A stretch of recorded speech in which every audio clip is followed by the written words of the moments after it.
Here's Frank Corrado, former Vancouver Canuck and, of course, TSN hockey analyst. How are you? I'm good. Let me ask you something. Have you ever had a round where you putted so poorly that you drove straight to Golf Town afterwards to buy a new putter? Because I tend not to blame equipment. I tend to put the blame right here. There's a lot of self-admonishing on the drive home. That's noble. Don't look at me for putting tips. No, you know that. Jeff's pretty good putter. That's noble of you. I had a round a few years back, and I had been using this putter for a while, so I was fully ready to blame this thing. I think I had 9-3 putts. I went to the practice green right after the 18th hole. I proceeded to putt horribly, and then proceeded right to Golf Town and said, "I'm getting a new putter." Yeah, no, if you're going through the exercise of I'm going to fix this right now post round on the putting green and it continues, then I can see the conspicuous consumption. I hope it was like the $800 Scotty Cameron because you're an ex-NHLer and you can afford it. So yeah, I don't think so. I don't think so. That's right. He's got twin girls to finance. Their education funds are most. We just signed them up for Montessori. So there you go. Good fun. Yeah. Hey, Frank, the Canucks have a new coach. His name is Adam Foote. What's your reaction? Okay, I got a few different thoughts on this, first of all. I think a lot of the things that happen within this organization now are going to be centered around how can we keep Quinn Hughes, because that's been out there, right? Like we all heard Jim Rutherford talk about maybe his desire to want to go play with his brothers, and now the singular focus of this organization outside of winning games and getting to the playoffs and having playoff success, that goes without saying. I don't think you can do that without Quinn Hughes, or it's going to be a long time until you're doing it if you do move on or if he moves on. So by all accounts, sounds like Quinn Hughes likes Adam Foote and should like him as the head coach just as much as he liked him running the defense. So that, I think that's the first thing that pops out to me. The other thing, there's going to be people that obviously don't like this decision because it's, Rick Tocchet-esque type hockey that will be coached and played. But there also is an element to, we always say teams recycle the same old coaches and the same old guys. And when a new coach gets an opportunity like this, I think you do have to keep somewhat of an open mind as far as maybe they will operate a little differently. Maybe this is, a person who's starting his career and can catch that, coaching lightning in a bottle and become a permanent fixture behind the bench as a head guy for a long time. And so it's not someone who's been recycled, from team to team every 3-4 years. So I think there's that as well, which I can understand and respect that. Now, with that being said, I think you do have to ask the question, could you have gotten an established kind of veteran coach, or did this have to be the job for a first-time guy because other more experienced coaches who could kind of call their shot, would they look at this group and say, it's not for me? Like I'm not willing to touch that. So there's so many different layers to this one decision, but I think my two biggest takeaways are Quinn Hughes will be happy, and that's a good thing. And it's not a coach that's just been recycled around and you're just throwing it into the situation and seeing what sticks. Maybe this is a guy that can kind of grow here and become a permanent kind of NHL head coach fixture moving forward. So I guess it begs the question then, how much importance does that put on the next 12 months? Because Quinn Hughes isn't eligible to sign an extension until next summer. He may love Adam Foote right now, but if this next season goes sideways again, how much is he going to love Adam Foote a year from now? So how much importance do you think there is on getting it right on the ice? They hope they got it right behind the bench, but how much importance is there on this coming season to continue to keep Quinn happy, to see a direction under Adam Foote? It's huge. Like that can't be overstated as far as the product on the ice and what he sees as far as can this team win? Is this team going in the right direction? And sometimes you can have all the right pieces in place, meaning like, Quinn Hughes likes Adam Foote. He can be the head coach. There's a reason why certain decisions are called business decisions, and they're hard to make. And it kind of tugs at your heartstrings. And if at some point, Quinn Hughes gets to a point where he's like, listen, it's going to be really tough for me to call Adam and say it's just not going to be here long term. But it would be a business decision at that point. And so, I think the organization, this is one decision, one piece of many that will likely happen the next little while to make that business decision not happen. And so he looks at it and says, coach is there, team is there, I'm happy here, I have no reason to look elsewhere. You just have to eliminate all those little windows into the future. And so this is the first step in doing that, but the product on the ice has to follow as well, or else at some point it becomes, hey, I had to do this. You just want to avoid that conversation from happening. So we know that Adam Foote as a player was this hard rock, stay-at-home, physical force, and the last couple of years has run the Canucks defense, and under Rick Tocchet, as you said, Tocchet-esque, they have brought structure back to town. And I know that the Canucks like their goaltending. They like what they've done to revamp this defense. Do we have to give Adam Foote the benefit of the doubt, though, that as a defenseman who has coached the defense exclusively here for the last couple of seasons, that he is going to be able to sort out the offensive side of the game, because that's the biggest need for this hockey club right now? Well, I would put it to you this way. Like, I would give him the benefit of the doubt, because sometimes, like, I watch games a lot of times from a defenseman's point of view. And like, for a defenseman teaching defense, yes, you know it, you did it, but a good defenseman, and trust me, I was far from that, will understand what forwards can do to sort of manipulate situations and generate offense. And you always keep in mind, like, okay, this worked against me, this didn't, had a hard time defending this type of thing. And, like, Adam Foote's at the point where he's obviously a student of the game, because he wouldn't be in the position that he's in right now. So I don't necessarily think just because you were a strong, robust, physical defenseman that you can't bring anything to the table offensively. I think you have a different opinion and perspective than some people may have, and that might not be a bad thing. But to say right now definitively that he's not going to be able to get offense out of the group, we just don't know.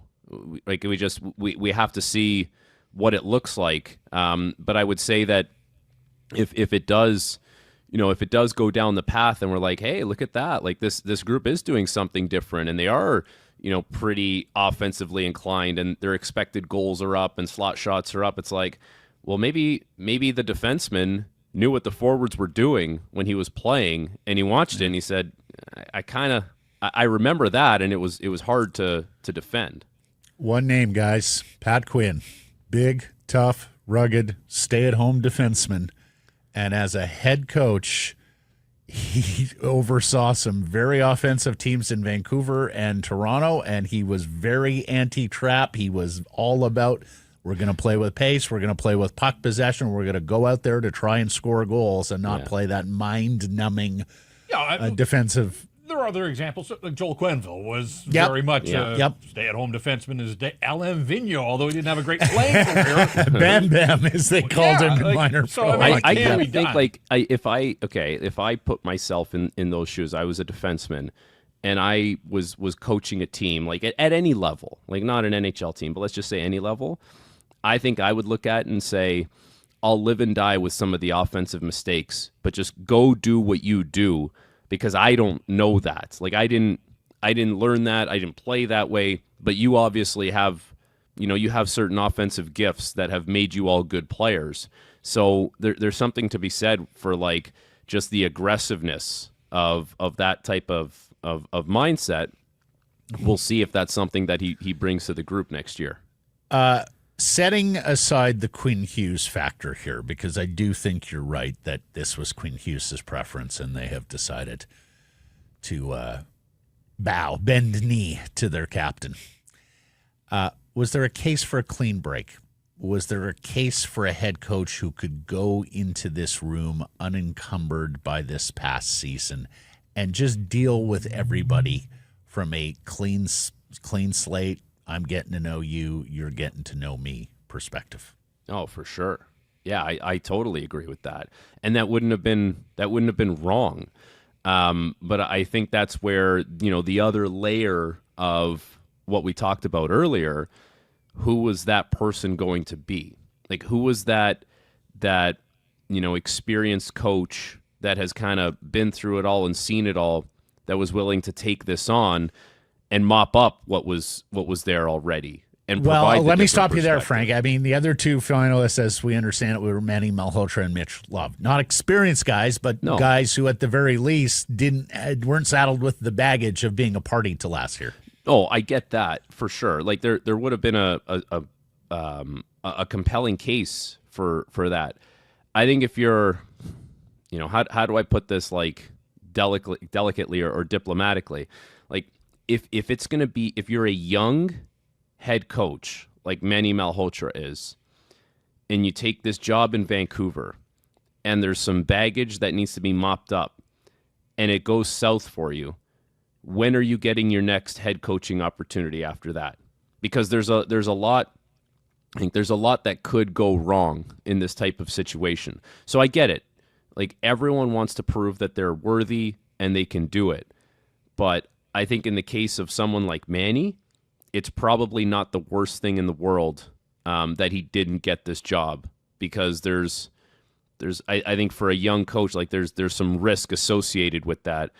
And I don't know if you necessarily want to wear that for however long you would have to wear it if, Pettersson remains a 50, 60-point guy, and Hughes leaves, and your star goaltender can't play because he's often hurt. I mean, what do? You're handcuffed in so many situations. But someone like Adam Foote, if it doesn't go well for him, he can probably jump on someone's staff and be the D coach, because that's what he was. And he was good at it. So I think there would have been a good argument for someone else, but there's also more to it than just, the team's desire to have someone else. I think it would have been the person or coach's desire to want to entertain everything that went into this season in a negative way. Yeah. The other thing that I think was important about Adam Foote as a candidate beyond the Quinn Hughes considerations, Frank, Jim Rutherford just went through a season from hell. He's 76 years old. This is probably his last coaching hire, if not his last NHL season. Who knows? I had trouble seeing him handing this over to somebody that he didn't know. That would have been quite a risk. I think he wanted somebody who he had history with hands on the wheel this year. Does that compute for you? I could see that. Yeah. I feel like I'm saying a lot of, like, I could see it, I could agree, because it's stuff that makes sense. Like, it's hard to argue that. And I think if you've looked at Jim Rutherford's track record, especially during his time here in Vancouver, the faces that he's brought in are guys he's familiar with. Like, even the trades that he's made. Someone like Marcus Pettersson, he knows him. Rick Tocchet, they go way back. Patrick Alvin was in Pittsburgh as well. So, I mean, these, there's plenty of examples that show that Jim Rutherford likes some familiarity and has established trust with people that he's now entrusting within his own organization. So, that would ring true, I think, in this situation as well, that, I don't know how many more years he has left. Like, I feel like he's similar to Lou in that sense, where he'll just keep going and going until you tell him he can't anymore. But, having someone that he believes in and has worked with and is on the same page with, I think definitely factors into this. Yeah, we talked a moment ago about the importance of keeping Quinn Hughes happy so that you can keep Quinn Hughes here long term, and I get that part of it, but I also wondered if a fresh voice and a fresh face coming in might be able to reach Elias Pettersson on a level that others in the organization haven't. Like, Adam Foote's been here through all of Elias Pettersson's struggles. If he had the key to unlock this guy and bring him back, you would have think at some point he would have been able to. So it's not just keeping Quinn Hughes happy. Obviously, they need Elias Pettersson back, and it's going to be fascinating to sort of see the dynamic of that relationship and what Adam Foote's able to bring that hopefully can prop this guy back up to somewhere close to the levels that he's been at in the past. It will be, but at this point, it's on Elias Pettersson to do it. Like, I'm not sure what a coach is going to be able to say to you or do for you that is going to take you from 50-something points to 100 points. That's not a conversation in the coach's office. That's not deployment. That's you taking ownership of your situation as a player and saying, I know I have better, so I'm going to push myself in the off season. I'm going to make sure that I'm doing everything I can during the season to make sure I'm at the top of my game, and of course executing on that. He's got a long way to go to get back to where he was when he was at his best. Like, we can't really tiptoe around that, and that's not that's not just we're going to talk about it and we're going to put you in a situation to succeed. Like, Rick Tocchet tried to put him into a situation where he could succeed as well. I mean, you could argue that, but I mean, there's plenty of evidence there that the shackles weren't necessarily on Elias Pettersson. He's got to do it. So that, like, for me, whether you brought in Manny or you brought in Peter Laviolette or you brought in the most forward-thinking, progressive, offensively inclined coach, someone like Sheldon Keefe, or I think very highly of Spencer Carberry in Washington. That's only going to take Elias Pettersson so far. It is up to him to kind of right the ship here now, and he'll have to get himself to a level where he looks like the Elias Pettersson that we knew from years past. The Canucks didn't move first here. The Rangers and the Ducks beat them to the punch in terms of hiring a head coach, but there are still more teams out there looking for head coaches than have hired head coaches in this cycle. Part and parcel of why you'd want to do that is staff assembly, getting a jump on your competitors in terms of who you're going to be bringing in as the assistant coaches. Do you see some merit there, Frank? Yeah, I just think you want to get these things sorted out as soon as possible. Like, the longer it goes on, yes, there's candidates that fall off. There's also, like, it kind of brings up the uncertainty, like, why is no one taking that job? Why haven't they hired anyone? It's just good, especially before the draft, just to make sure everyone's situated and employed and on the same page. And it's interesting with the coaching hires that were already made. Like Mike Sullivan to the Rangers, I think we all could connect the dots there. Joel Quenneville to the Ducks is an interesting one for sure, because he goes down to Anaheim. He's not going to have the Canadian media spotlight down there. There will be a spotlight for sure. He'll have to answer questions, but I mean, it's different for sure. And he has this young group that he's inheriting that I think has some similarities to Chicago when he took over, where those were young guys that are trying to make the jump, and so we'll see if he can kind of emulate what happened however many years ago. But yeah, like making sure your staff is ready to go, so there's no small runway throughout the summer. It just kind of, I think it also eliminates excuses, Matt. You know, like there's no like, oh, we brought you guys in 6 weeks early, 6 weeks before the season, so, do your best to get up and running. It's like, no, you got months now. So everyone better be prepared for the start of training camp. Yeah, and he can affect summer training, right? And he can get a jump on talking to the players and all of that. Okay, last question from me. Tough one, but one of the litmus tests when you hire a head coach is how many other teams would have hired him. I'm not sure Adam Foote did a single head coaching interview outside of here. So does that make it a curious choice? Would you have any hesitancy in hiring a guy that the rest of your competitors aren't exactly baying to get on their team? I guess that brings us back to what we talked about earlier. Yeah. Who was willing to come to this situation? And like, I think you have your answer as far as if other teams were willing to hire Adam Foote as the head coach. Now, with that being said, that doesn't mean he's going to be a bad head coach. We just don't know. We'll find out. It's very fair. Yep. He deserves the opportunity because he's been given this chance. So we'll see what it looks like. And like, you can't just give it 5 games. You can't just give it 10 games. Like, you're going to have to watch the team progress, and you just want to see them get better as the season goes on, from an individual level to a team level. But at this point, like, you could kind of connect the dots and say, okay, they were limited in their options here, given the circumstances, and they had to make the best move based on their situation. And you hope that that move goes from that to, well, this was actually the best thing for them, not just the best thing based on the baggage that this team had been carrying around for the last year. Yeah. All right, buddy. Well, we're done with coaching speculation. Now we can get on to the rest of the summer activities, including Elias Pettersson and maybe even Quinn Hughes trade speculation. So you have a marvelous long weekend there in Ontario. We see you doing the junior hockey. Yep. The McKenna kid can play a little.